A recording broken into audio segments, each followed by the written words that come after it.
Patay ang dalawang menor de edad na kambal matapos mabangga ng van sa Dupax del Norte, Nueva Vizcaya.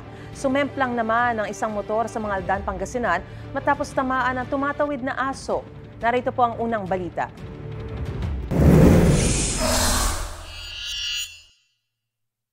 Sa National Highway na sakop ng Barangay Malabago sa Mangaldan, Pangasinan, kita ang isang motorsiklo sa motorcycle lane.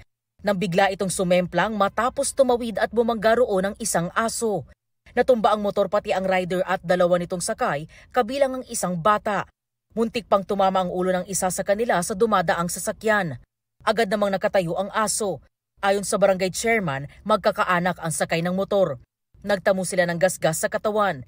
Hindi na sila nagsampa ng reklamo at hindi na rin ipinablatter sa pulisya ang insidente. Patay ang 16 anyos na kambal matapos ma-hit and run ng isang van ang sinasakyan nilang motorsiklo sa Dupax del Norte, Nueva Vizcaya. Base sa investigasyon, nagkasalubong sa palikong bahagi ng kalsada ang van at motor ng kambal na walang suot na helmet. Tumakas ang driver kaya ang mga dumaang motorista ang nagdala sa mga biktima sa pagamutan pero hindi na sila umabot ng buhay. Sumuko kalaunan ng nakabanggang driver at iningkwes na ng pulisya. Nagkasalpukan ng dalawang motorsiklo sa C5 Road sa Sarat, Ilocos Norte. Patay ang 47 anyos na lalaking rider, habang sugatan naman ang nakasalpukan niyang 21 anyos.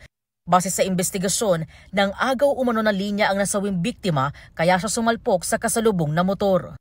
Ito ang unang balita. EJ Gomez para sa GMA Integrated News.